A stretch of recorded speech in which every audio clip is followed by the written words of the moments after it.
Hola, bienvenidos a Teocalle Cívico, el podcast que explora la historia inca. Estamos muy emocionados de comenzar este viaje con ustedes. Hey, hola, buenos días, tardes, quizás noches, ¿cómo se encuentran? A ver, díganme, cuéntenme qué ha pasado por sus cabecitas, porque por la mía se ha pasado un tema muy importante y muy interesante del cual quería hablar en este podcast, y es exacto, del Imperio Inca. Y bueno, este no lo vamos a hablar desde un libro aburrido, sin chiste, y mucho menos nos va a dar sueño. Bien, pues no tratando de entender cómo se organizaban y cómo el imperio fue uno de los más importantes y más fuertes.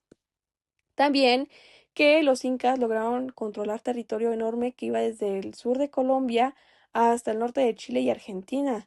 Todo esto sin escritura ni ruedas, lo cual ya nos dice mucho del nivel de organización que tenían. Para empezar, algo básico. ¿Cómo funcionaba el poder político ahí? Pues básicamente todo giraba alrededor del Zapa Inca. Él concentraba el poder político, militar y religioso, y además era considerado hijo del sol. Sí, y eso es importante porque no solo era un gobernante, también tenía un peso religioso enorme y lo vamos a abordar un poco más a profundidad. Decir que el Inca era un gobernante se queda corto. Es importante entender que él no solo tenía el poder político, cargaba un enorme peso religioso. Piénsalo así, en nuestra sociedad moderna, si rompes una ley te enfrentas a una multa o a la cárcel. Es un castigo terrenal. Pero en el Tehuantinsuyo, la figura del Inca era la encarnación del dios Sol, del Inti, en la tierra. Esto creaba un fenómeno psicológico fascinante en la población. La gente obedecía no solo por miedo a la ley, al ejército, sino por la creencia profunda. Desobedecer al Inca no era una traición, era una blasfemia, era ir en contra del orden cósmico. Esa función entre Estado y religión fue la herramienta de control más perfecta que tuvieron. No necesitabas un guardia en cada esquina si cada ciudadano creía genuinamente que servir al imperio era un mandato divino para mantener el equilibrio del mundo. Obedecían con el alma, no solo con el cuerpo. Y aunque él tenía la última palabra, no gobernaba solo. Había un consejo imperial que lo ayudaba a tomar decisiones.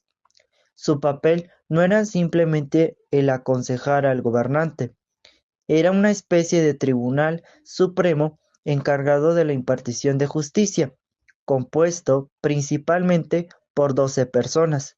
6 de ellas pertenecían a la nobleza y las otras 6 eran los representantes locales, que eran llamados los curacas.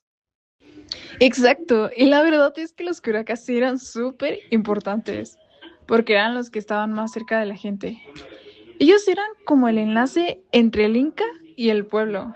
Organizaban el trabajo, resolvían problemas, y la verdad es que se aseguraban de que todo funcionara bien en las comunidades. Qué chido, ¿no?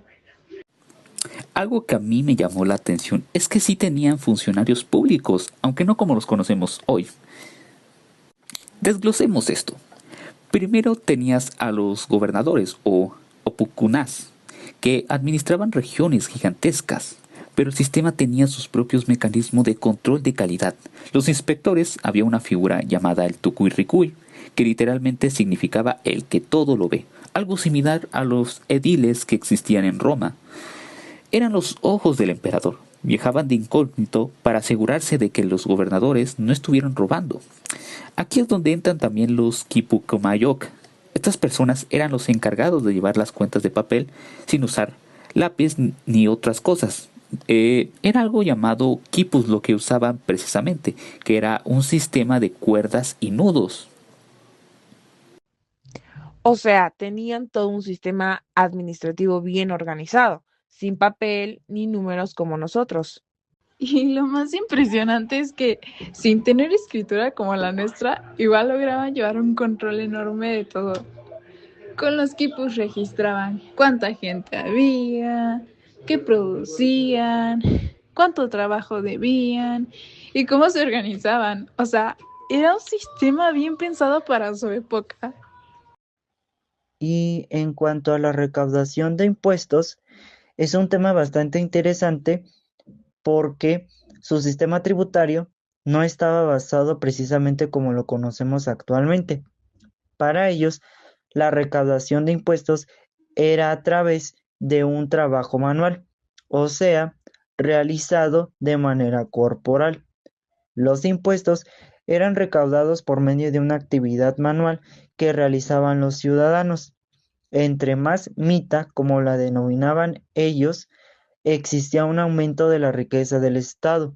Y si lo queremos ver desde un punto marxista, sería un modo de producción de comunismo primitivo. Sí, y gracias a que todos aportaban, ya sea con trabajo o productos, el imperio pudo hacer muchísimas cosas enormes. O sea, no era solo trabajar por trabajar, sino que de ahí salían los caminos, los puentes, los canales de riego y los almacenes que ayudaban a todos cuando había problemas. Ahora, la justicia sí era bastante dura. Las leyes se cumplían rápido y los castigos eran severos. Sí, y aunque el Inca era la máxima autoridad, había personas encargadas de impartir justicia a nivel local. Para eso, el imperio delegaba. Había personas encargadas de impartir justicia a nivel local. Y aquí la figura clave es el curaca. El curaca era el jefe aylú de la comunidad. Lo interesante es que el curaca era el puente entre el cielo y la tierra, es decir, el cielo era el Inca y la tierra el pueblo. Ellos conocían a su gente, sabía quién decía la verdad y quién mentía.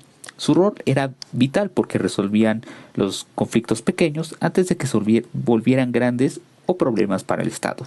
Administraban la justicia doméstica y repartían las tierras y organizaban el trabajo. Esto se parece un poco a los caciques que existían en el Imperio Azteca, evidentemente. Y todo eso se mantenía con reglas muy claras. Eso de no robar, no mentir y no ser flojo suena simple, pero funcionaba, porque todos sabían qué estaba bien y qué estaba mal.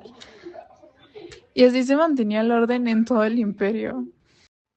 Y si lo pensamos bien, no es tan diferente a lo que tenemos el día de hoy. Justo. Y seguimos teniendo autoridades, reglas, aportes al Estado y obras públicas. Solo que ahora usamos la tecnología y el dinero, pero la idea básica es muy parecida. Y al final, entender cómo funcionaba el imperio inca nos ayudaba a darnos cuenta de que muchas ideas que usamos hoy en los gobiernos ya existían desde hace siglos. Fue una civilización muy avanzada, organizada y con un sistema que realmente funcionó para su tiempo.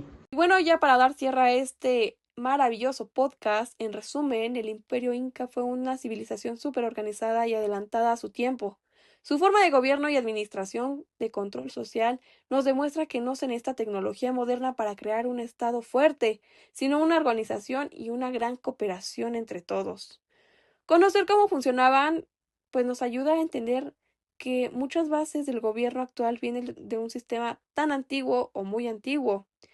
Y bueno, quería agradecerles por escucharnos y nos vemos en el próximo episodio. ¡Chao!